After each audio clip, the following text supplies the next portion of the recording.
Welcome to Casting Friendship, a Dungeons and Dragons and Feelings podcast. I'm Melanie. And I'm Kara. And together we are KaraMel. Today we're going to talk about... Oh my gosh, what is our topic today? We're talking about the good and the bad of D&D groups, and I think probably the good and the bad of people. I like how our notes say, and the insufferable. And the good, the bad, and the insufferable. And Thumbs up, everybody. I did a really quick read, and I thought it was the insufferable John Paul. Speaking of which, we're joined tonight by the insufferable, the effervescent John Paul. The insufferable and effervescent. I like that. It's strangely accurate. Hey, everybody, and thank you too for having me on the show. Long-time listener, first time on the show. Oh my God, we're so excited to have you. Joining us. Of course.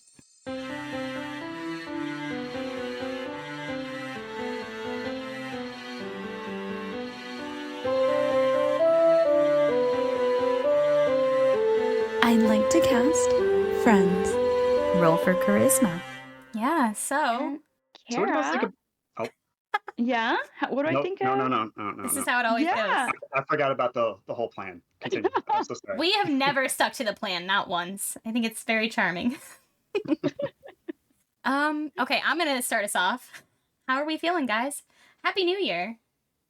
Happy New Year. It's I am 2025. feeling fresh, ready to start the new year, ready to get into our second act of our Dungeons and Dragons campaign. I recently got a new agenda, and I feel like I'm very prepared to be organized and to stay on top of everything that I want to do. Is that your agenda right there on your desk?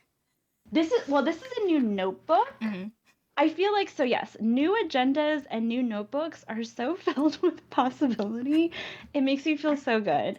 And then you write in them and then it's ruined. This makes a lot of sense because for our listeners who don't know, we were just on here for about 15 minutes talking about stationery and Christmas cards. Yeah.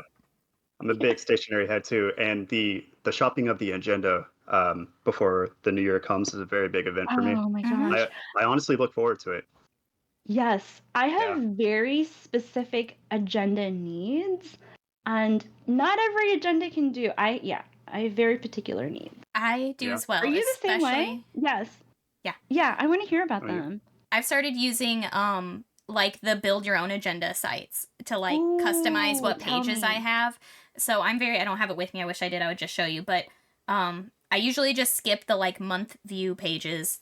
Wash those. Those are always, I'm looking week to week or I'm looking year. That's it. Yeah. But I also need a page that's like a little bit like bullet journal-y. Like I have like a quarterly like kind of notes or like memories or like reminders for next year kind of page. Sort of like a more journalistic page for actually remembering what happened in a year. I'm sort of a summer solstice girly for setting goals. But my agenda usually aligns with that. Usually in the summertime, I set myself what sort of is like a New Year's resolution, but it's more like I will have a big butt and not be mean. Sort of that kind of a very realistic goal. Not like I'm going to go to the gym, just I'm going to eat pasta and be kind to my body. Kind of like an intention. Yes, yeah. So I have pages for that. Like that. Yeah, and then, but mostly it's like I need a week to week, and I need my time blocks to be pretty specific too. I'm not okay with just like an hour time block. I usually have to have those look a little bit more specific. So do you need to have like the time, like each hour to like schedule your whole day? I like having like 15-minute increments because I'm a freak. Wow. Yeah. Wow, that is freaky. Very specific. I'm deeply type B. But I have a very type A lifestyle that I need to maintain with a lot of ADHD. So I need very specific, like, I almost need my agenda to read like a checklist with very small pieces, very small manageable pieces for me to feel like I'm really accomplishing things. I can't just have a block of time for something because I'm just going to pretend it doesn't exist. What about you guys? I see. Yeah. I'm kind of the opposite. Where you go micro, I go macro. I cannot do the hour to hour. I don't want to do it because I will not fill it up. It'll just be, 10 o'clock to 6 o'clock, work. And then I have this big chunk at the bottom that just invites depression on the day after when I see I didn't fill it up. So I go macro. I love the monthly views because I also have a whiteboard calendar in my kitchen where I'll write down all the birthdays, all the big events, the dentist appointments. So on the monthly pages, I have these little stickers that come with mine, and I'll do birthday, work, just these cute little reminders. So that way, when I do the whiteboard, I just open up that page, boom, it's all right there. Yeah, I do have a monthly kitchen calendar, a whiteboard calendar that we use for the family, for the house. Wow. Those are Question. fun. Do you, okay, because I don't have this. I don't have a family whiteboard calendar or like a shared calendar like that. Do you guys just transpose everything from your regular agenda to the home agenda, the home calendar? It depends. Some things will make it into both, and some things will just make it into the agenda. Like the more granular items, like, oh, don't forget to do the recycling this Saturday. Pay I'm not this gonna put that bill, on the big board. Yeah. But it's pretty much if it's fun or an appointment that I cannot miss, then I'll put it on the whiteboard. But dentist appointments and birthdays. But on the agenda, everything is there. Yeah, the kitchen whiteboard is for like travel plans, for like guests who are staying over. I have a lot of people come and stay at this house like pretty frequently. And I may have mentioned before, my parents live with us at least until this summer. So I like to let them know like when we're out of town, when we can dog sit for them, when they can dog sit for us, vice versa. So it's for like household management, like sort of more macro than my individual calendar, because my individual calendar is full of D&D and my work stuff, and like fun stuff, vacations and whose birthday is coming up. That stuff goes on the kitchen where everybody can see it. Oh, okay. Yeah. I used to have, in my 20s, I used to have a separate whiteboard that went into my kitchen that was just for people to write notes on if they came and visited. It was like I have that right now. Oh, you have that too? Yeah. It's great. So I'll take a picture of it, or I used to. I don't have friends anymore, except for y'all, but you don't come over very often. So I'll take a picture of it. Yeah, we'll see. I'll call ADT tomorrow. But take a picture of it December 31st, whenever the year ends. And then I'll erase it for a whole new year of it to fill up. And then when it started getting slower and slower, I was like, okay, I'm going to take that down because I'm not getting as many visitors. I've moved around too much. So, but I was doing this. Is it okay to get off topic on this podcast? We already are. Yeah. Cool. When I was living in Montana, I lived like 30 miles away from the Canadian border, and there was a highway that ran all the way from, I think, Seattle to Chicago called Highway 2. And it was really popular with bicyclists who are bicycling across the United States and sometimes the world. I got a couple of those. Wow. Oh, how I got them was I signed up for this service called Warm Showers, which is a very creepy name for what this is, but it's basically like couch surfing, but specifically for bikers. And so I put my little profile up there, and people just hit me up from Oregon and say, hey, go stay the night at April 16th. And I'll say, yeah, sure, come on over. So these like sweaty bikers would come to the house, and they would see that and then like make their little notes, and it was just great. I loved like capturing those moments and collecting them on this little whiteboard. So it's like a canvas for different people to add their little parts of the painting. It was great. That's very cool. Every house that is really beautiful. Yeah, I have thought of doing something like that, but like some sort of like project, like group project for people who visit your house. It's not even a project. It's just like giving them an inviting space to add their mark to this thing. So to graffiti, Kara was here. Yeah, exactly. Yeah, or that's very cool. Thank you so much for letting us eat all your red crackers, or just anything. When bed and breakfasts were not Airbnbs, when there was a sign-in book where you got to leave a nice note for your host. Pretty much the same idea. Yeah, except for punks. Except punks. I love sweaty biker people. Crunchy they stink kids. so different. They stink so different. Especially God, on those long bike rides. God, they would just sit on my couch and literally eat an entire can of peanut butter. And it's like they'd eat it too because they're just burning through it. And these people are fit. Obviously, they're fit. They're like bicycling. 0% body fat. Oh yeah, it's amazing. Yeah, they do be smelly. Wow. Okay. Yeah. That was a good. So now that we have that covered. Yeah. We planned to talk about New Year, but that's fine. Oh yeah, Kara, tell us your New Year's story because I want to hear. Yes, tell us okay. about your New Year's. My New Year's this year was a little different. It's not like a fun story. My New Year's was different this year because New Year's Eve is my parents' anniversary, my younger twin sister's birthday. Oh. It is New Year's Eve. It is now my anniversary. We got married 2 years ago on New Year's Eve. Cute. And I have a niece being born like tomorrow. So it's not New Year's Eve, but it's still it's another New Year's celebration, right? So normally, ever since I was young, I've always hosted a New Year's Eve party. Back then, it was for my sister's birthday and for New Year's Eve, and for my parents' anniversary. But since then, it has become my wedding day and my anniversary. So we've always had this giant family party, and my family are all physically, like geographically close. And we all have partners, and now we have kids in the mix, and I have a big immediate family. Not a lot of cousins and things, but big immediate family. My parents, my siblings are all very close, and all of our partners are very close. So we always have a massive party. This year, I was not feeling up to it. I've been very sick. Yeah. And so this is the first year, I think, in probably 10 years that I didn't host a New Year's Eve party. And instead, one of my good friends who was couch surfing at my house sort of recently said, let's go dancing. So we went to our local gay bar. We saw some local, I don't know, TikTok, Instagram gay celebrities. Oh, wow. And we left at like 11 and ended up back at like a dive bar for midnight where we cheers and then went home and were in bed by 1. So very different New Year's Eve for me. Perfect. Yeah, but felt right. I think that's good. Awesome. Yeah, I think that's a good level of self-care because I think as someone who also hosts a lot, I feel like I am the host in my friend group. I think there is a pressure to always invite people over because what'll happen in the group chat is like, oh yeah, we should get together. ... And no one offers anything. Yes. Yeah, about a month ago, I had the first like couple friend text me and be like, hey, when is your guys' New Year's Eve party? Is it on New Year's Eve? And I was like, actually, I'm not doing it. And then I had to start telling everybody that we're not just having this thing that they always plan for. But it turned out just fine. Everybody was sick anyway. My husband was sicker than I was. So we didn't even spend any anniversary time together yet. We just were like, let's call it a wash. Everybody's sick right now in this part of the world. It's rough. Yeah. Yuck. What did you guys do?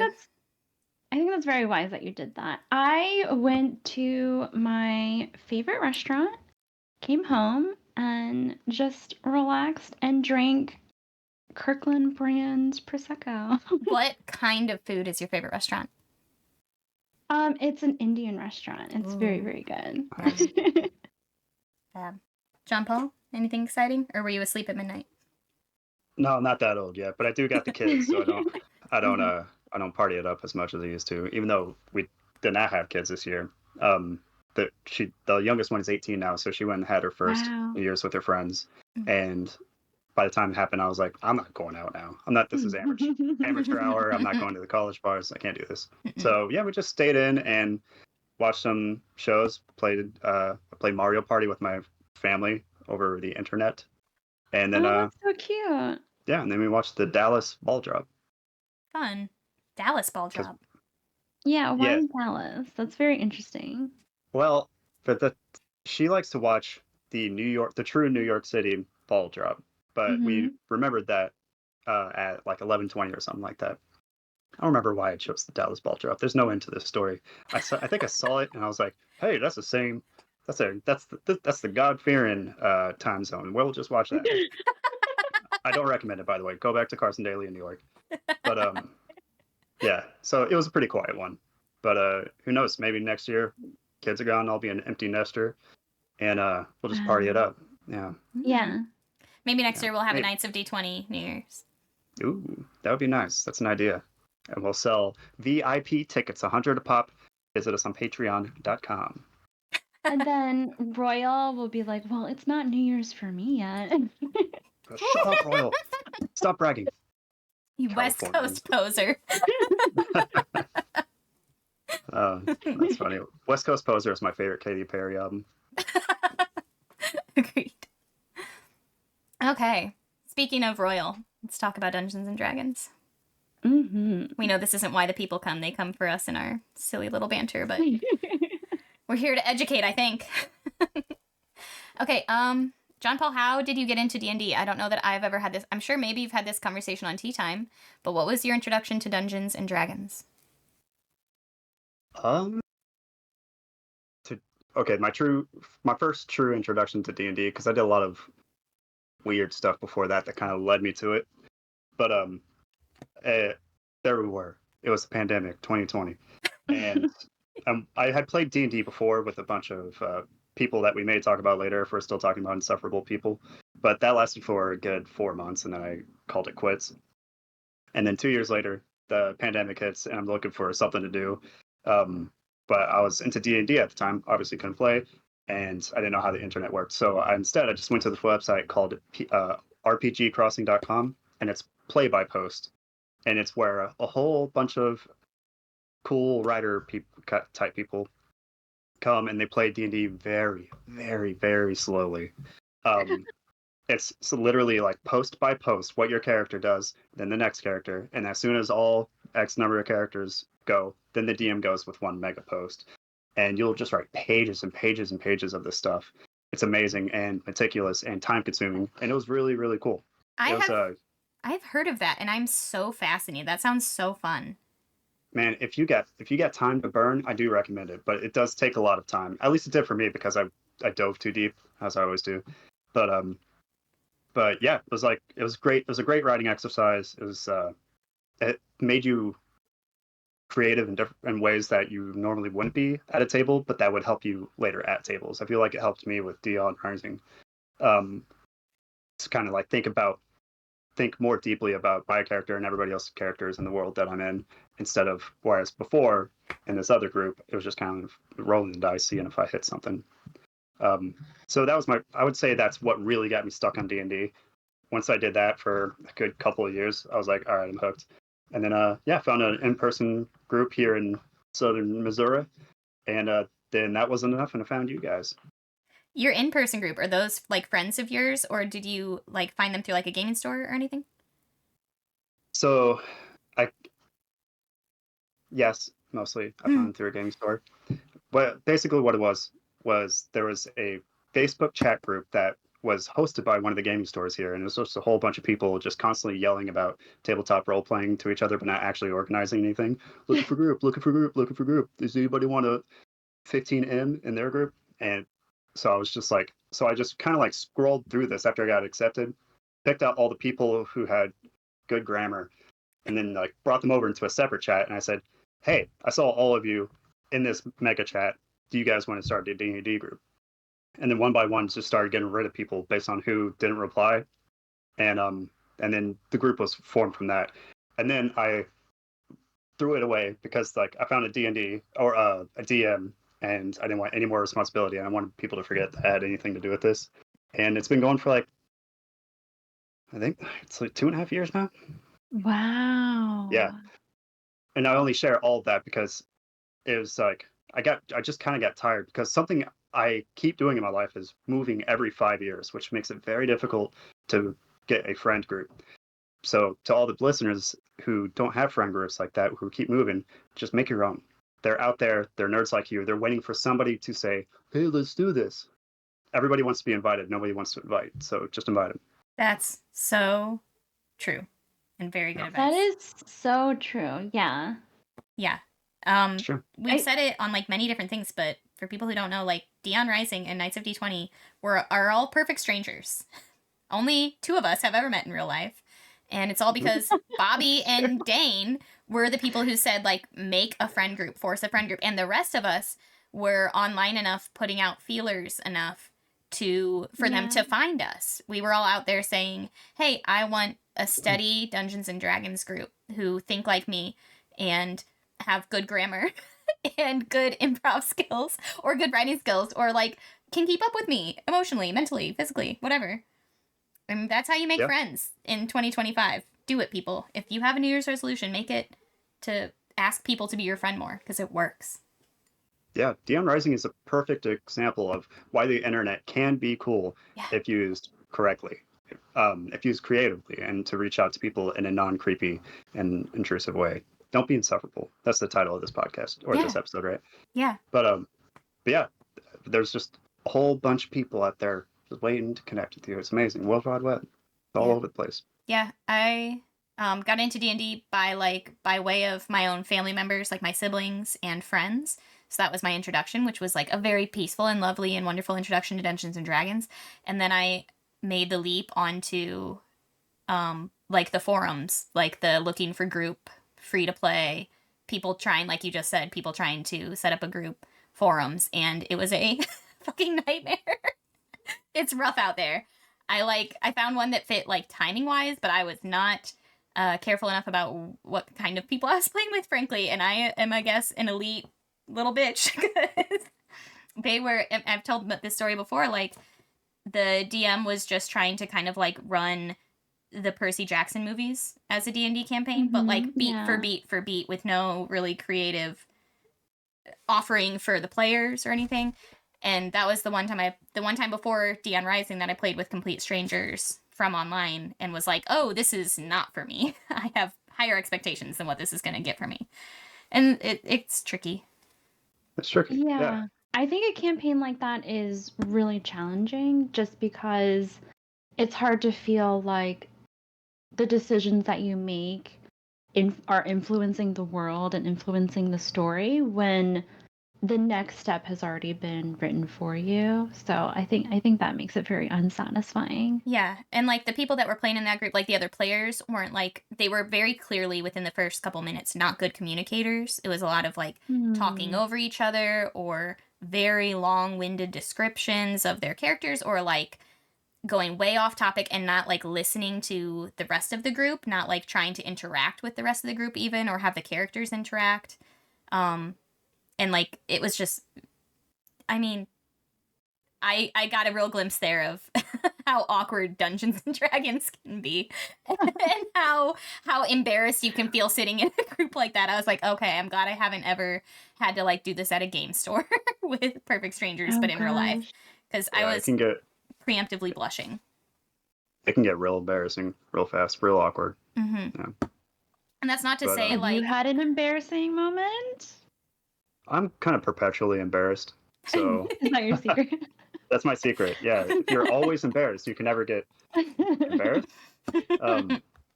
So nothing real bad, but definitely it's just like kind of like growing pains, because like finding a good D&D group, finding friends to play D&D with is kind of like finding a good date. You go on the first one, it works out, great. You got a new D&D group or partner. If it doesn't, don't show up to the second date. It's not everybody's going to be for everybody, and sometimes you got to date more than the average bear. And I feel like if you do have to date more than the average bear, that means that you're just looking for the perfect people, right? If you fit into every group, then that's probably not good for reasons I won't talk shit on now. But yeah, you're just dating around, so you're gonna have a couple awkward meetings like that. And if it doesn't clear up, give it a chance to like not be awkward anymore. If it doesn't, or if you know for sure that that it's never going to, back out. No harm, no foul. You don't owe these people anything. Yeah. Yeah, I think when it's not the right fit, you kind of know right away. Yeah. I was lucky enough. By the time Bobby and Dane found me and asked me to be their DM officially, but we were still trying to find different players, I was lucky enough. I came in late enough, I think, that all of the people who like kind of auditioned with me as the DM, they were all fantastic. Like some were better than others. We ended up with the group that I would have wanted. But I didn't have anybody who wasn't like really have their heart in it and were willing to be embarrassed and were willing to laugh and be silly with perfect strangers in a situation that like it was not just playing normal D&D. They were literally auditioning to be in like a D&D group, which is hilarious. But like they had every reason to be the most awkward people, but I only had to play with really fun, interesting D&D players. And there was not a single person who I wouldn't have wanted to keep playing with that I got to audition. But I bet Bobby and Dane have some horror stories. Yeah, they probably disagree with you. Yeah. Yeah, I'm sure. But like we would have like debriefs after and be like, man, we cannot decide. Like, can we have a group of 10 people? I can't remember the number they gave, but I think I remember them saying they did around 50 people. That makes sense. Oh to my me. goodness. Yeah, I think I saw outside of our 7 we ended up with, which 3 3 of you were all already on the team. I think it was Bobby Dane and Robin when I started. Right, yeah. I think. And the rest of you, Yeah. I was there for your first audition and going on. I think so, yeah. And I think I saw maybe, outside of you other 3, I think I saw maybe like 5 or 6 other people. And it only took a couple months, wow. I think. So I came in at the end. I think they had been auditioning for a long time before they got the group that we have. Yeah. Crazy. And like you said, a lot of those people were decent, you know, like, yeah. They're good, but just dating around. You go trying to find a group that fits. And when you have the luxury of being on the internet and having hundreds of nerds at your disposal, you know, not that sounds mean, but kind of what it is. It's like, then you have more room to search for the one. Yeah. Yeah. And it really is like dating. We're all just trying to like put our best foot forward and be interesting, but also hold ourselves to a standard, have a high bar, not set the bar on the floor. Yeah. Not let them see you sweat. Yeah. So much. Yeah. Melanie, we've talked a little bit about it in the past. Like, you have pretty much just had a couple groups with D&D. Like, you've had a good experience so far, but you're a gamer. And specifically, you play World of Warcraft. So, this was a long time ago. I'm not really much of a gamer anymore. And it is because of World of Warcraft. I used to be extremely addicted to World of Warcraft. It was a huge problem. And yeah, so the friends that I played with, they're the ones who introduced me to Dungeons and Dragons and all kinds of nerdy things. So that was definitely my foray into nerd culture. But yeah, I've had some strange experiences with World of Warcraft because I did play with just strangers online before I realized that my friends nearby were playing. And so yeah, I've had some really odd experiences before. So I think playing World of Warcraft was challenging because I played something known as like a tank. So you have like a tank and healer and damage in a group. So I would play the tank, and I think I would do a lot of raiding, and so the thing about tanks is that there's only like 1 or 2 of you depending on the size of your group. And so there's only so much room for tanks when it comes to raiding groups. So it gets rather competitive when you're getting into the better groups. And so you'll have like interviews, people will ask for like your logs. Like you have logs that track like every movement that you make during an encounter. Like your kills, your heals, every stat. Have to turn them in. Yeah, you turn in your encounter logs for your interview. For your interview process, people will inspect your gear. They'll look at your progression so far, make sure that you're specking out your build in the most optimum way, and then they'll interview you. It's like a really intense process, more intense than our Dungeons and Dragons process, because it's very technical. It's very like min-maxy, right? Mm-hmm. It's not fun. Like you have to actually have the best stats. You can't just charisma your way through it. Yeah. People are like real judgy, so it gets really intense. Yeah, and I remember I would try to hold off on revealing the fact that I was a female for as long as I possibly could. I feel like I would too, yeah. Mm-hmm. Yeah. I do that in real life. Yeah, exactly. She has quite the collection of fake mustaches. Yes. You'd be amazed how many lifts are in my sneakers. Yeah, so I mean, I've definitely had just experiences where people don't want a female tank. I've definitely heard people say just weird things like, "We don't want you crying during our progression rating." Yes, no, it's very misogynistic, and it's surprising how toxic it can be. So it was very interesting to go through the interview process. You get rejected a lot. Yeah. Yeah, I have very rarely like done online like community-based gaming. or like team-based gaming. Mostly for that reason, because I'm like terrified of people. Before I got into Dion Rising, I was like streaming on Twitch, just like my like RPG video games. Oh wow, yeah. And that was fine. But even just playing like my cozy games, like I had people like join me in the game, like play in like a cozy game, like a not a community-based game, like a very individualistic game, sort of like a like I was playing Palia. Have you heard of that one? It's just like it's kind of it's like a farming simulator game, like a life game. Very cozy. That sounds cute. But like you're in a community, like you're playing on a server with other people and they each have their own little farms. But like you can go, once you have someone as a friend, you can go to their farm, and there were people who would just be, as soon as I was online, they would show up at my farm and like do everything for me. And I was immediately like, oh, I don't like this. Like I don't like strangers just like being here all the time, constantly. And they would like follow my little character around and like do whatever I was doing, like farm my farm for me, or like collect, like if I was hunting, they would be hunting, like that kind of. Like no, and it was I'm only hunting. like, and I was not popular or famous. I did this for like 2 months, and I had like 3 people doing that like consistently, and I was like, oh, I don't like this. I don't like this at all. So I stopped. Yeah. So I don't think I could handle. Watching your they stream found and me playing with you. Yes, they found me via Twitch, via my Twitch stream, and then they would get on and play with me. That's so weird. Yeah, right? And at first I was like, oh, this is cool. It's like a community. But it was every time I got on, they would also get on and show up at my thing and just follow my person around. And I was immediately like, oh, okay, I see. So I'm glad I've never like done I just don't think I could handle that kind of stranger interaction. It's not for me. Yeah, we don't need any pixelated stalkers here. That's ridiculous. That's really weird. Yeah. People are so weird. strange, and they always have something to say. I hate that. Yeah, always. That was something. Hopefully they're not listening now, and they've lost track of me because I stopped playing that game. Well, I mean, somebody's got to tell them, right? Or else they never learn. Yeah. Yeah, Maybe the they've never been parasocial told relationship they're thing is a lot. And it happens very quickly. Yeah, it's weird. I can't even imagine, especially as women too, because that's a whole different element. Oh, thank you. You're right. You're correct. Good man.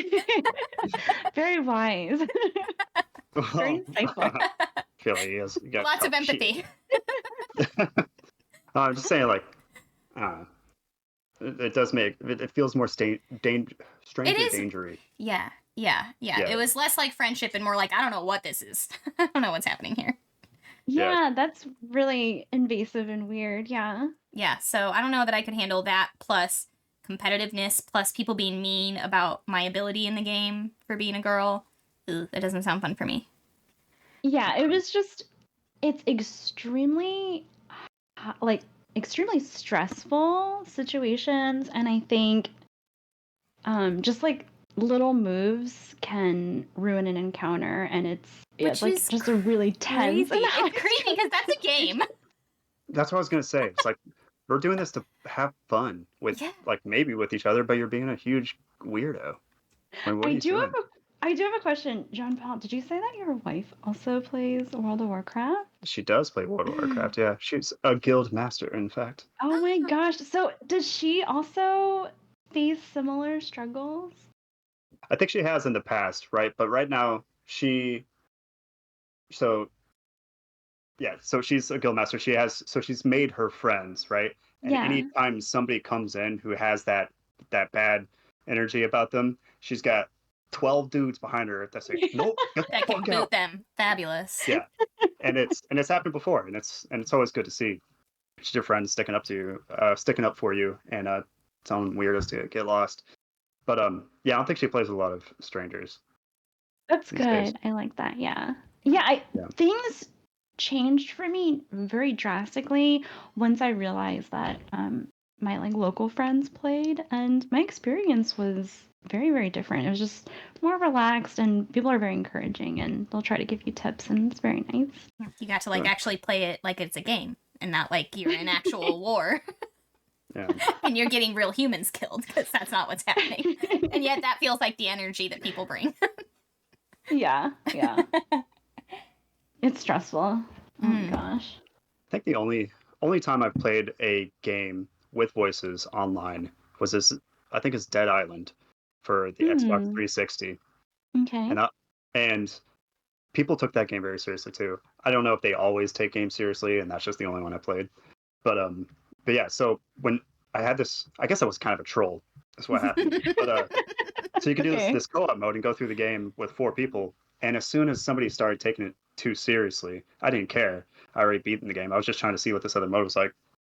But I would just start like offering to be the driver, and if they're being like toxic and stuff, I'll play up to the point where I can put us in mortal peril and just drive off a cliff and act like I'm stupid and I don't understand what's happening until they boot me. It's because they're like being too serious, and I don't know. I know that's kind of trolly, but it just brought me so much joy, and I know that's a negative part of me, but I loved it. I love that about you. That's wonderful. Yeah. Sometimes people need to be trolled. I'll say it. They do. I'll say it. People who take themselves too seriously open themselves up to being trolled. Yeah. Like, dumbasses like me. It's like, listen, you're a 15-year-old kid.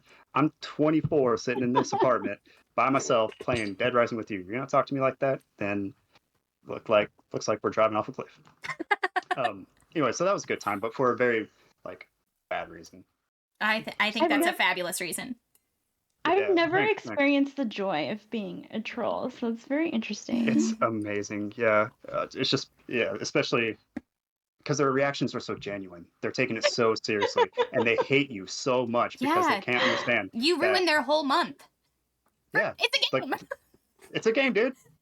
In fact, we should all be driving off of cliffs in the most funny ways imaginable, but you're just kind of being this, try hard. Yeah, it's silly. I would do it again. But yeah, that's pretty much. I don't play multiplayer games very much. They're they're all one player, pretty much across the board. So I don't have a lot of experience with gamers, like video gamers. Yeah, D&D is my most group-based game, fun hobby thing that I do. Everything else I do is very individualistic. I barely trust someone to belay me when I'm rock climbing. So that's when I want someone to take things seriously. It's a lot of trust. And I don't want to feel that pressure playing games with someone if they feel like me dropping them is the same as that level of stress. No, thank you. Yeah. I just started. Have either of you ever played League of Legends? I have. I just started playing League of Legends. Oh, fascinating. Very casually. Okay. So I'm terrible. Let me just put it out there. I'm terrible. I've heard it's very difficult / impossible. I only know anything about League of Legends because one of my little sisters plays. My sisters are both pretty successful streamers, game Twitch streamers. Okay. They're both. My sisters are both capital G gamers. Cool girls. Yeah. And one of them plays League. I've never watched her play. I don't know anything really about it, but I just watched the hit show Arcane, which is based on League of Legends. I mean, honestly, kind of a perfect show. It's incredible. I just started my first rewatch, and I only watched it for the first time a couple months ago. It is fantastic. I would recommend that show to anybody. Regardless, I've never played League of Legends. I know nothing about the lore, but Arcane is on its own just a standout show for me.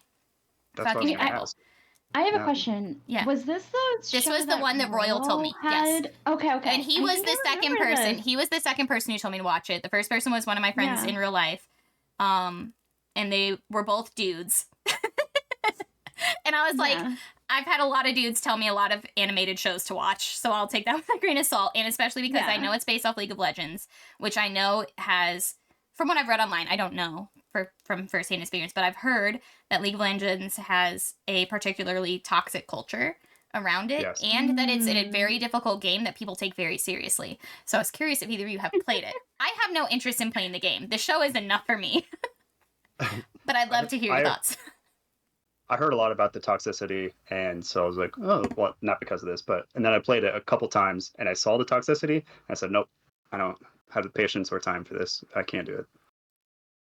Yeah, same. Yeah. So I have no interest in doing the game, but watch the show. It's only 2 seasons.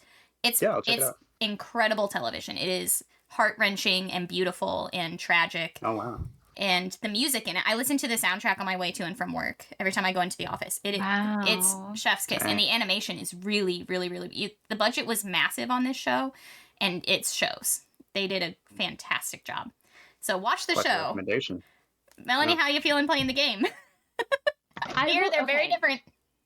There must be something strange about my brain chemistry. Yes, I have played League of Legends pretty terribly. I've just started. I for sure have noticed the toxicity. I love the passive-aggressive pings in this game. It's really funny. But there's something about it that makes me want to try harder, and I want to rise to the occasion. And I think these like really gritty, tough environments make me stronger and better. You thrive under pressure. I think that's what happens with like World of Warcraft, because I think what happens is like at first you are just miserable, and I'm the kind of person where I'm not afraid to be the worst person in the class. So like when you're always starting something new, I don't have a problem just making a fool out of myself. It's okay that I'm the worst. And I actually love being the worst person in the class, because it means everyone's better than you, and you learn and you rise to the occasion very, very quickly. I was going to say, do you love the steep slope to greatness? Yeah. You can't have the steep slope to greatness if you're already great. Exactly. The most tragic thing is when you're the best person in the room, because you're not growing at all. You're just carrying everyone else. Can't relate. Yeah, exactly. So, yeah, it is really toxic, and I go back for more. And you're ready to shove the toxicity back in their stupid faces, yeah? I'm not a toxic person. You're really not. Passive aggressive pings. But I will try my best. I love that for you, and I'm gonna keep asking about this journey that you're taking. I don't know if I'm that invested in trying to be better. I think it's just kind of fun to play around sometimes. Because I have, like I mentioned, I've prioritized my time and like the tasks that I do, and I have to admit, League of Legends is not on that list. So I gotta work on my other stuff. I'm gonna go even further with the nerdiness. What is the gameplay like? What makes the gameplay is it like very button mashy fast, like easy to die if you don't like hit the right button at the right time, like very fast paced, or is it like strategically difficult? What about it is so hard? It is very fast paced. Like you're playing against other people, so it's like a PvP. There's so many different kinds of characters that everybody has different moves. And so some characters, your moves are really great against them, and then other people are they're scary because so it's both like strategy and physical dexterity, kind of. Yeah, exactly. And then it's about part of it is timing, like figuring out what your combos are, like what is the right combo of moves, and then executing with like your mouse and your fingers. So strategizing that and then getting the muscle memory to immediately with it. Exactly. Especially against the other person. And so it's exhilarating when you can like pop off your combo. That's how I feel playing Horizon Zero Dawn and Forbidden West, only I'm not playing against other people. I've reached the peak. I'm great at it. Ooh. And now I just replay it as a comfort game, but it is that kind of satisfying. Like, the muscle memory is there and the strategizing is there, but it's not as hard as something like League of Legends, that's for damn sure. I'm about to 100% Pikmin 4. Does that count? What is Pikmin 4? Oh, it's a joke, I assure you. It's Nintendo Switch. You play as it's a little guy, big world type thing. You're a little space alien, you're coming down to save your space alien friends, and you go around collecting these treasures, which to us are just everyday items. They have great names, like a rubber duck is called a little cutie or something like that. I don't know. Yeah, it's a very cute game, but adorable. But you not once during this entire playthrough has anybody gone over the mic and said, "What the fuck are you doing?" What I don't like in video games. That's what I'm doing. But I respect you for doing that. That sounds stressful to me. Yeah. Because I don't like people yelling at me. Yeah, I play games to like get away from people. Me too. For sure. I just started another playthrough of Final Fantasy VIII too. I love Final Fantasy. Yep. Oh, I've never played this game. I've never played this game. First of all, which one? Second of all, tell me about it. I don't understand. Kara? Okay, so they're kind of like linear role-playing games, sort of. Not quite open world, but pretty close for the time that they were made. They each have like a pretty set story, but lots of different ways you can win. They're really beautiful games, even when you go back to like the early ones. Very character based, but very skill and level based as well. I don't know how to describe. Is that even a little bit accurate to your? Everything you said is accurate up until Final Fantasy skip 11 and up until 14, because then they start like going with different genres. I think 15 was open world, 14 is online. It's World of Warcraft but with different colors. Yeah, I haven't played any of these. No, I'm not interested. I'm there for the turn-based combat. As soon as they get rid of that, I played 12 and I was like, cool, great. That's not what I want Final Fantasy for, and I just went back and tried to start beating them from the beginning again. Yeah. But they're very accessible, a little bit like Zelda. Yeah, a little bit like that. Zelda for people who want to play a book. Yeah. Oh, it's like super story and character based. Experience a story. Yeah. It's all story. And there is skill involved, but it is not like what you're describing with World of Warcraft. Yeah, it's a little bit make number go high as you get like stronger and stronger. But yeah, you're only getting it high to get to the next part of the story, basically. I love that. Oh, that's beautiful. Yeah, they're really lovely. Really cool games, really fun stories. They managed to stay unique even though there's 1,000 of them. Yeah. They're very cool games. Job. And they're... It's my goal to... No, that's it. They're relaxing. They are very relaxing, yeah. It's my goal to beat all of them someday. Up until 12. Yeah. Thank you. I don't know that I've ever actually... I think maybe there was like around like the 6, 7, and 8 games. I probably was beating them full stop. But I don't think I've ever, outside of those, I don't think I've ever finished a Final Fantasy game. I play them a lot at like friends' houses after going out, or at the end of a party. We play a lot of Final Fantasy.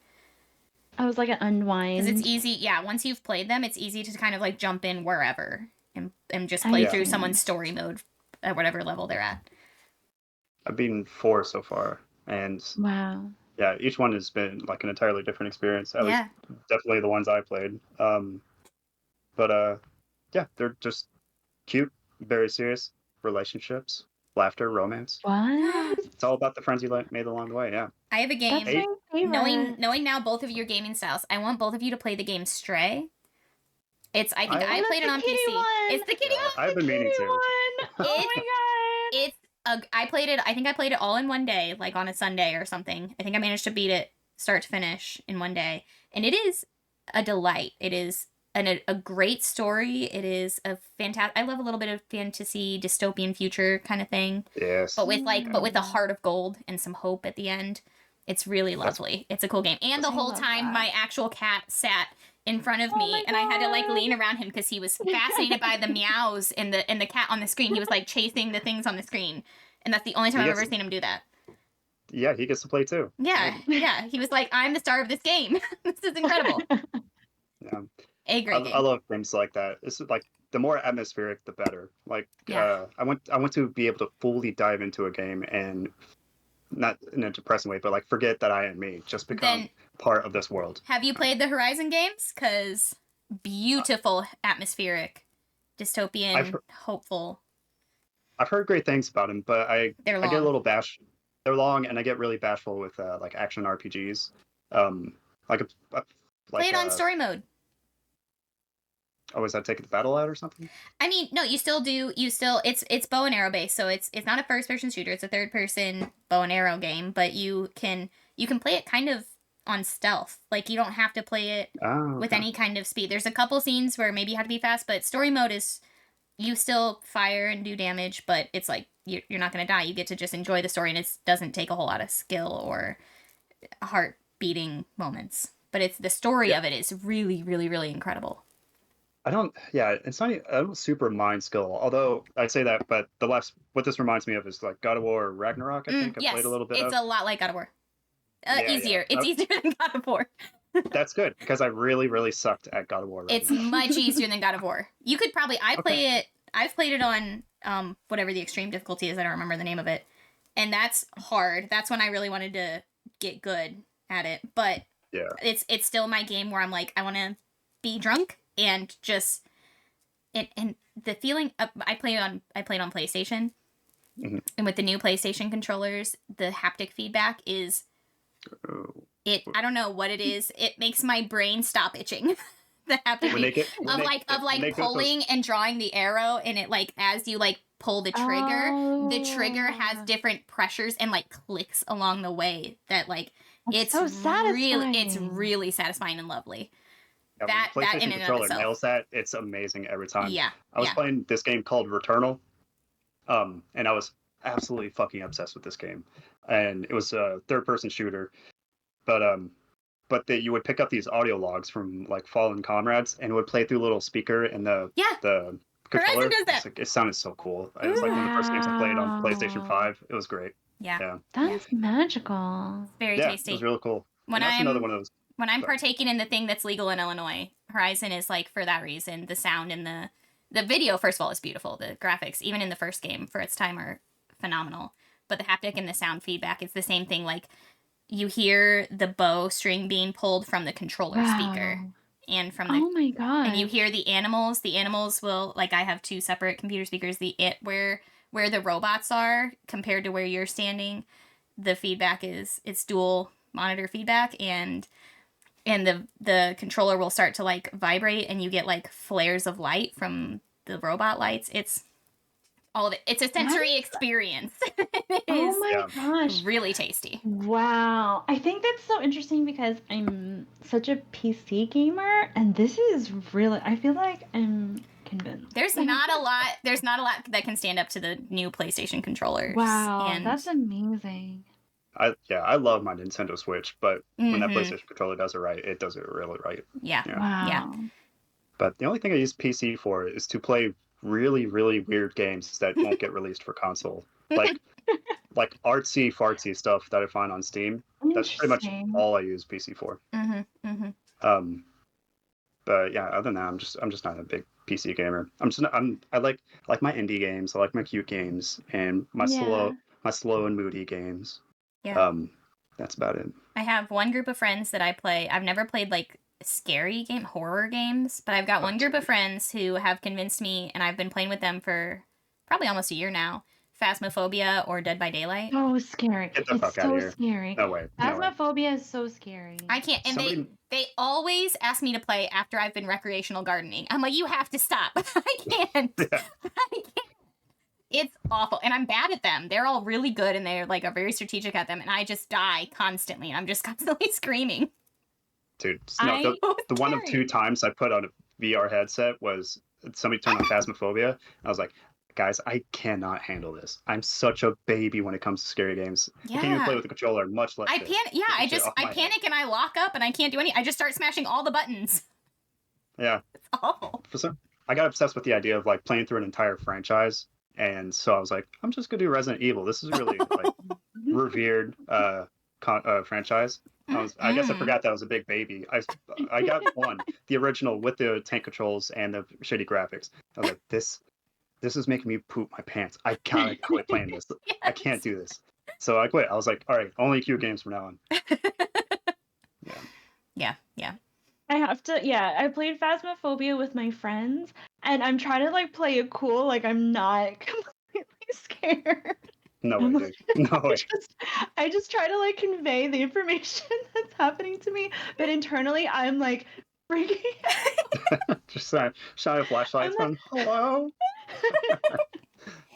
That's so funny. Playing Phasmophobia, the amount of times I will end up, like, in the basement with no flashlight and just literally stuck because I can't find my way out of a room. I'm just stuck between two shelves, just walking in circles. And I hear my friends on the radio going like, "Where is Kara? Where is Kara?"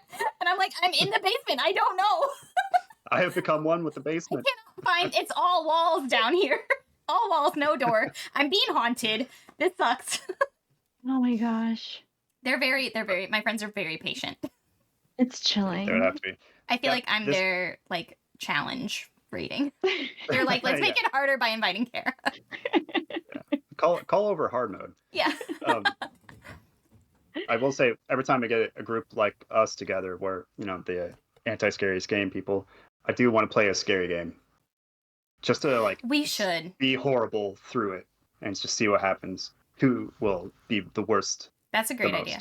Yeah. Yeah. Yeah. my default mode is to pretend that I'm not scared. I'm like, totally fine. I am well, cool you're- under I'm pressure. extremely scared. You're our new leader when it comes to scary games, so I can't do it. I don't know if I'm more scared of the game or scared of being so bad at the game. Because every time I get scared of the game, I get worse at the game in real life, and I'm like, this sucks. I'm good at games, I swear. Oh, it's like a loop. It's like a feedback loop. Yeah. Yeah. And I hate being Not bad at believing in things. yourself. I hate being bad at things. I don't mind being bad. I just don't want to be scared while I do it. I hate being afraid. Yeah, I'm not afraid anymore. Except I am. That's the problem. So, okay. So scary games are bad. What about like scary movies? I love scary movies. Love. That's different. Yeah, when I don't have to have dexterity, Explain good. the nuance. It's Okay, not. It's not on me. Yeah, I don't. You don't I'm have to not doing it. perform. Yeah. The person on the screen is walking through the scary forest. I'm like, good luck, dude. I'll watch you do it. Yeah. And I'll watch people play scary games, but I just can't do it if I'm in control. Yeah, my brain locks up. I like to say I'm good under pressure because I've had some crazy jobs where I got very injured physically many times. Like, I've been in very scary situations, and I'm good in actual real life, but in a video game that's made to scare me, my whole body just I start spasming. So I can't play a game and be scared at the same time. I've learned that about myself. I shouldn't do surgery while I'm afraid. No.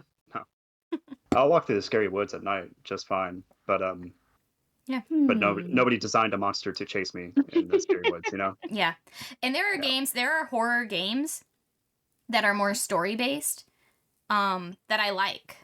I can't remember the name of them. There's one where you are playing as all these different characters who get together in like the mountains. They're at like a ski lodge and they're being hunted by It's the quarry. Yes. Or no, not the quarry. It's by the same people. It's the second one. Until Dawn. Yes, Until Dawn. So I love Until Dawn. Like, that game was very fun to play, but that's almost more like a movie. Like, I could retry if I died. You don't have to perform. Yeah, I don't have to perform. It's just a single player, story based, like very linear game. And like what you decide, like what you do and what you're able to do does like change the outcome of the story, but it's not like I die and then I'm dead. You know what I mean? And I'm not like letting down a team. Yeah. So I can be bad at it and not really like lose out on the game. You know what I mean? Yeah. Oh yeah. Because it just like goes. It's just you get another shot. Yeah, and it's like a horror movie as a game that I just get to like kind of participate a little bit more in. It's like a choose your own adventure as a video game. Mm-hmm. So I'm fine with those, and I'm fine with scary. I love scary movies. And I love creepy, like, atmospheric stuff. Like, one of those weird games I played on PC that wasn't released on anything else was called It Lives in the Lighthouse, I think is what it was.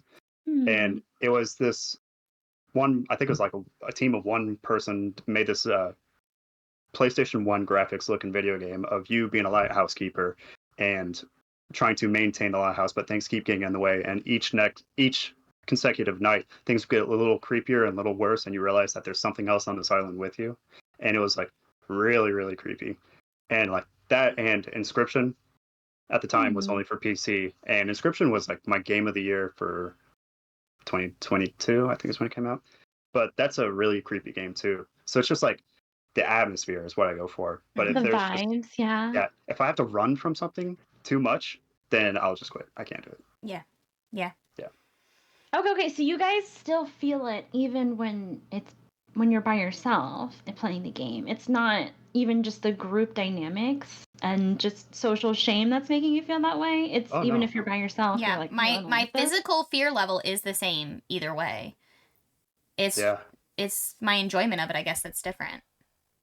There's this game. There's like any other horror game. It's called Evil Within, and I played it quite a bit. But there's this part where there's this guy with a chainsaw running after you, and that's fine to a certain point.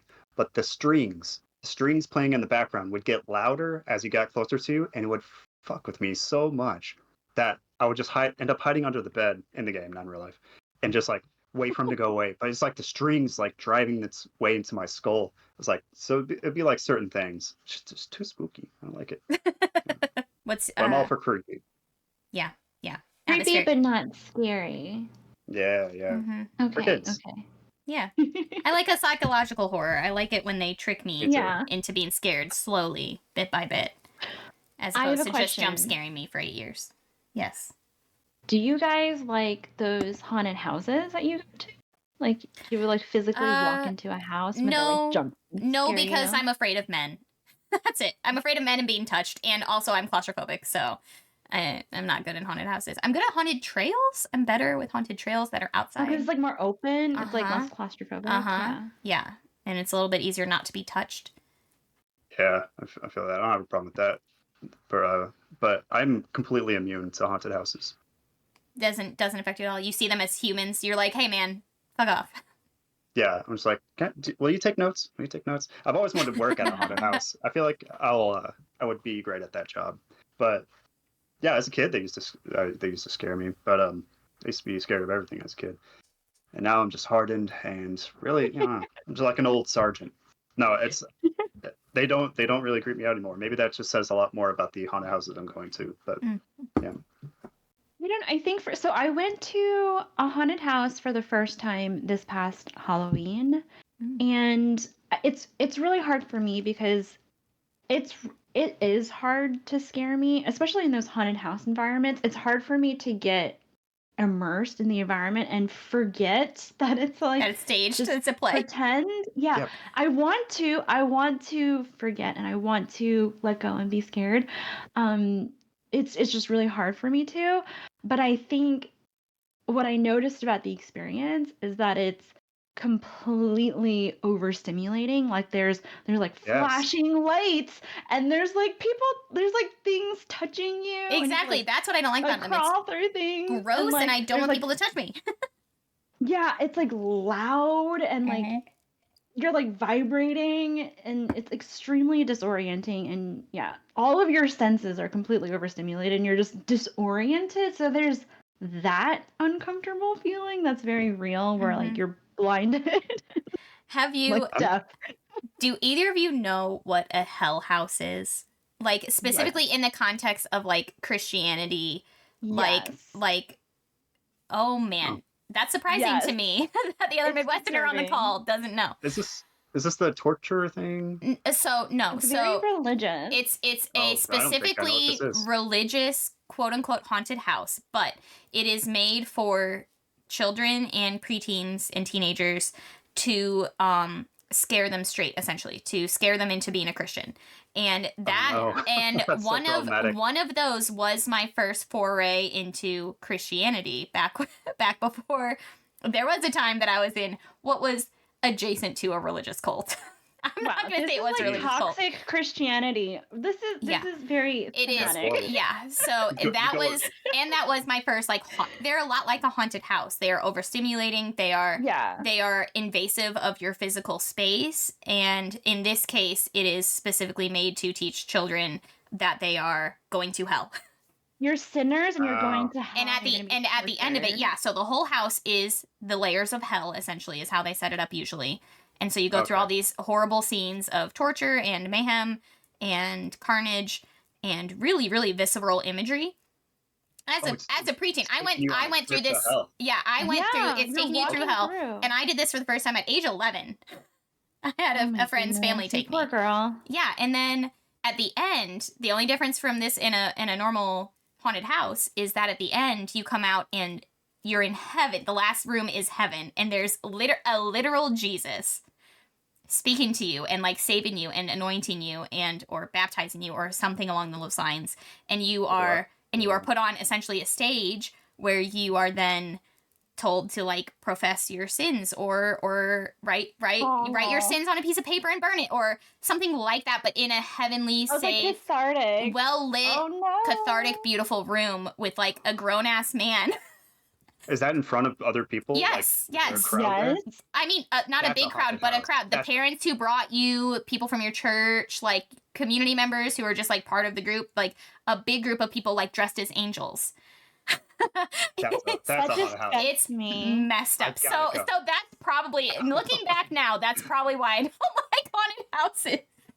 That is disgusting. Yeah. And that was only the beginning of the religious trauma in my background.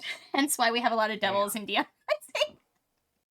Yeah. That's crazy, dude. Yeah. When we first started telling this, I thought it was just going to be like the first room is a well-lit room and there are two men holding hands on the couch watching Dark Crystal. It was just like No. stuff, but this is actual hell. I'm going to dig back in my psyche and try to remember some of the rooms. One of the rooms, it starts off, so the whole house that I went through followed the story of one teenage girl. Every room was a different path, a different moment of time in her life. So the first room was like she got a boyfriend. The second room was like her boyfriend told her to smoke pot or like drink alcohol. The next room was like they're smoking meth and they're on the street. And then the next room was like she's being prostituted. And the next room was like she's being stabbed by the people she's being prostituted to. And the next room was like, and now she and her boyfriend are both being prostituted. And like, it just goes on. And like that is literally what the rooms were as they progressed up until like she was like overseas being sex trafficked because she had a boyfriend who she had sex with at age 14, which is where the first room started. So, and then at the end, she is saved before she dies. Gross. Damn, that is wild. So I definitely want to go around and doing like a little bit of, crime against the people who make these. However, that's just to save the kids. Me as an adult now, I gotta go. I want to go just because that is awful, and I want to see it like a bad car wreck. But then after I leave, I'm going to set it on fire for the kids. Yeah. Knowing now what I did not know at age 12, I'm like, how awful. Wow. How sad. Lots of therapy came from what started in that house. Yeah, that's really disgusting. I will say I came from a very religious family. My parents are super Christian. I'm not. But I feel like even when I was Christian, I feel like that's definitely the wrong way to bring someone to your religion is to scare them. No, it's like, okay, I feel like the way to bring someone to your religion is to accept them and love them and show them, Yeah, those are the two ways to get people. Yeah, religion doesn't. Or fear. Religion does not have to be, and is not always what I saw that day in that hell house. Yeah, exactly. But seeing what I've seen and knowing how many other preteen girls and boys went through that house, I'm like, whew, I could do some arson. Yeah, that's terrible. I'm just kidding. CIA, don't assign me anybody. It's fine. Speaking of hell houses, I can't remember what it's called, but there is one type of, I guess it's like a haunted house, but it's this place where this guy like set up this house. Yes, this is the one I was talking about. He will just like try to torture you, but like for real. Oh, the immersive experience. I've heard of these. Yes, but it's real and like he's actually torturing you. Yeah. He's torturing you for real. Yeah, and you're just seeing how long you can take it, I guess. And, I think if you get through, you get like $10,000 or something. And there's a cash prize. To get in, I think it's a bag of dog food. Yeah, you bring dog food. Yeah. That's the price of admission, and then he will just. I guess he's just like a sadistic guy, and he just will torture you. Like you can't curse, is part of it. You're not allowed to curse. Oh, really? Yeah, and if you curse too many times, like you really have to just you're take done. It. Good gravy. I will say. I don't think anybody has gotten $10,000. I think it's just a way for a guy to torture people. That guy is a lunatic and a pervert. He's strange. It turns out people don't like being tortured. Yeah, they hate it. Like not for real. Weird. I found that guy because like many moons ago, I was looking for like real haunted houses. Like I was like, I want full context, spooky people running after me. I want to be on an island and have to make my way off of it. I want to be scared again. I want to feel alive again. And after a certain point of legality, it just turns into that dude. And I was like, I guess it's not there for me. So it's gonna happen. No thanks. But you know what I actually want though is like the real haunted house, like where there's like ghost sightings. I want to see like a ghost sighting. Well, you could take a ghost tour. Those. I'm like taken so many. I so deeply don't really believe in ghosts. I've gone on a lot of ghost tours, but I've not gotten what I wanted. I want someone to prove to me that ghosts are real.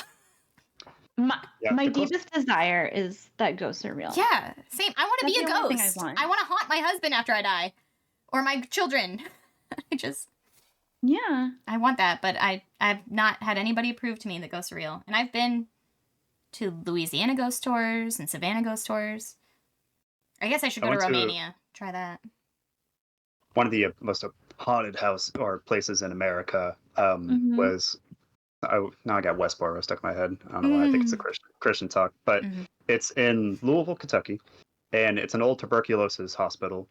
Ooh. And yeah, and it was really, really spooky. You can there are plenty of shows that you can watch on it now, but I think it's like I was 16. I was like kind of saw like a strange shadow, and that's the closest I ever got.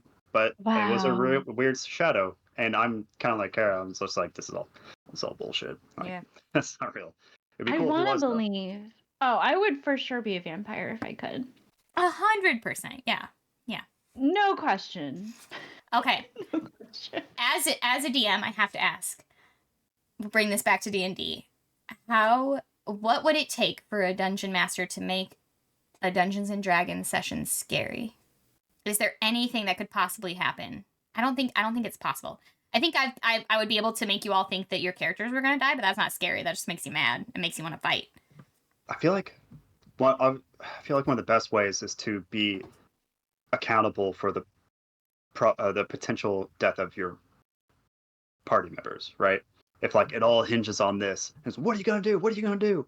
And I think that would be a scary session, but that's kind of just intense. Are you talking about like spooky, scary? Yeah, I'm talking atmospherically over, like slow burn scary, like not like I'm gonna kill you all. Like I've almost killed Zada. I've almost killed all of you, and that was scary as in my character might die, but not like frightening. Not like I am chilled. I want someday to be the kind of DM who can set up such an atmospheric environment that you feel just like this dread in your bones. I think not only would it I just want to be that good a storyteller. I think maybe I just need to work on my storytelling. Yeah. I think not only would it be you becoming that DM, which I feel like you're very close. You could get there. Thank you. Or you probably do it now, but I think it would also take every single other player would have to be in the same wavelength and the same willingness to be as immersed in the story as that you're creating. So it's not just you, it's everybody else. Yeah, right? You're right. So I would have to prime everybody to not like try and break the tension. Because it's just human nature to try and break the tension in a group. No giggling. Yeah. No gaffes, don't make a ghost. Don't make a joke out of it. Yeah. And I think it would have to be a rules lawyer too, right?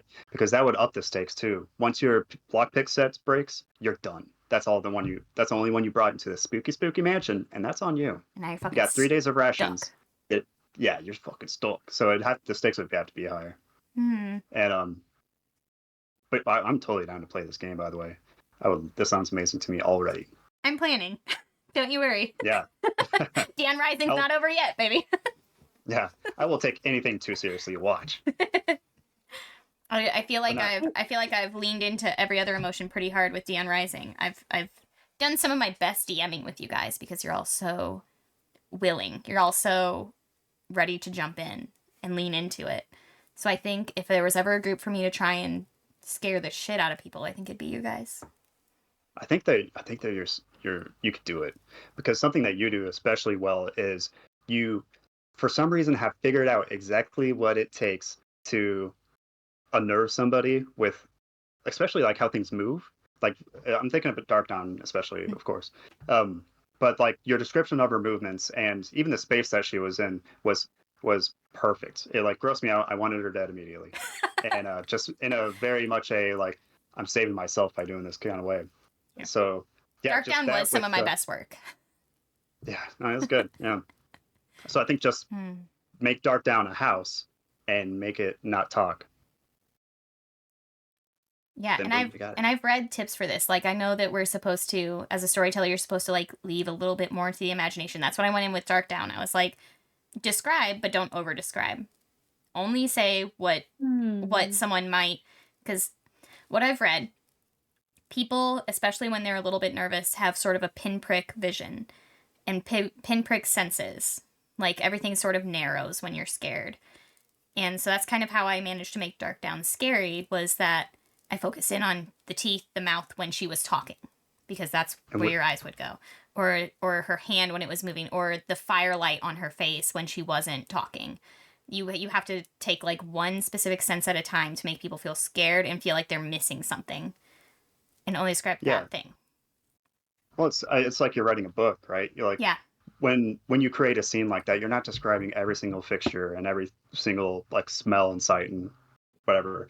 You're creating those moments for them to grab onto, and then we do the rest of the work. Yes. Right. Yeah. Let the imagination scare them. Yeah. So your job as the storyteller is to throw us into the pit that you dug, and then we'll just be scared when we fall down. Yeah. Yeah. Yeah. I need to get I like back that. That's cool. I want everything to be spooky scary. I haven't seen Nosferatu yet, but from what I've heard, I want to. I want to bad. I've seen the old Nosferatu. I'm obsessed with old vampire movies, so I want to live life within that gothic horror. I've never seen the old Nosferatu. I will say, like, every single shot is a work of art.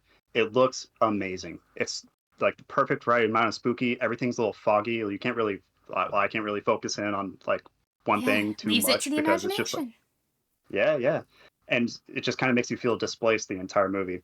Is it my favorite? No, but I enjoyed it a lot. I'm not gonna buy it on DVD or anything, but I think it is a theater movie for sure. So get to it. And Skarsgård is amazing. I am obsessed with the Skarsgårds generally. Was this Bill? This was Bill.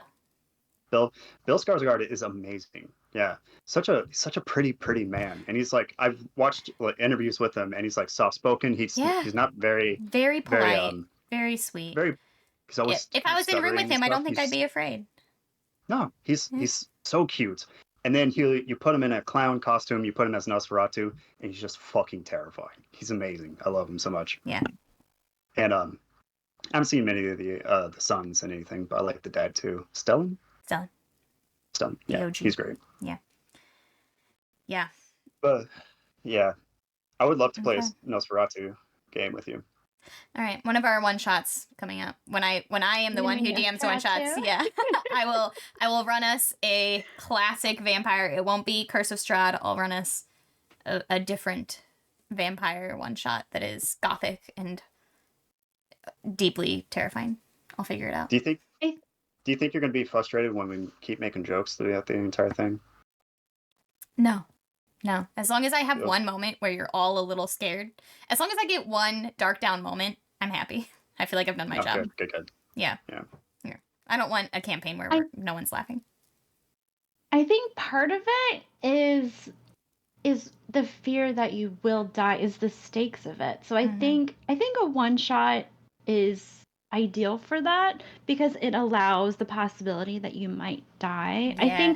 I think the one time that I did have a really scary Dungeons and Dragons campaign was I think I might have mentioned this before. It's like an old like 70s Dungeons and Dragons style, like it's just a classic like dungeon crawl where you have to make like multiple characters, and the fact that you have to make multiple characters immediately is scary. It sets you up because you know that you're going to die, and then you walk through this place and you're just kind of, you enter and you're locked in, and it's almost impossible to get out. I don't even know how you survive because everything is so grotesque and deadly. It's very metal and also disgusting, and there's just this feeling of like foreboding that you're not going to escape this, but you just walk through and you just uncover clues about this place and why someone created this place, and you're uncovering like clues to a story as to what was happening here. You won't escape. You're not gonna make it out, but you slowly like discover like the creepy strange details of what people were doing here. And I thought that was really scary. I want to get on a call with the DM who ran that. That's ever since you first told me about that, I'm like, that is inspiring as shit. That sounds incredible. Yeah, I think we're just describing Call of Cthulhu. Because Kinda. I went through, I did like a 2-day workshop to learn how to play Call of Cthulhu. Just to, Mhm. I don't know, just to know. I don't know now, but we were learning the whole way, but it was like really sucked you in very quickly to that like dark, eerie atmosphere. The guy Mhm. teaching it was DMing or GMing, and maybe he just did a great job, but maybe we should just play Call of Cthulhu, get all creepy up in here. Hmm. Yeah, because it's like Yeah, perfectly suited for exactly that mood you're describing. We've all talked about that we I should all love DM that. someday. John Paul, I feel like maybe you should learn Call of Cthulhu, and that should be what you DM for us for a one-shot. I will. Or even a I will multiple do that. shot. I feel like at some point our one-shots are going to have to be like a 3-shot just to I love those. to make it. Yeah, I love a 3-shot. It needs like Yeah. an arc, yeah. Yeah. To make it satisfying. Very exciting. So Insufferable people? Insufferable and effervescent. That's who we are. Can't live with them. That's it. Well, Once shit, guys. Oh yeah. Go on. Say your last Nope. It was another 20-minute story. We'll save it for next time. All right. Well, thank you guys for listening. Please make sure you leave us a review on whatever podcast platform you're listening on. Check out all of Knights of D20's content at our link tree down in the description, including what we've been talking about this whole time, Dion Rising, which airs live every Monday night at 8 Eastern, 7 Central on Twitch. Thanks, John Paul, for joining us. Thanks for having me. It's been a really fun time. It always is. Love the show. Thank you. Yeah. Bye, everyone. Have a good Bye. day.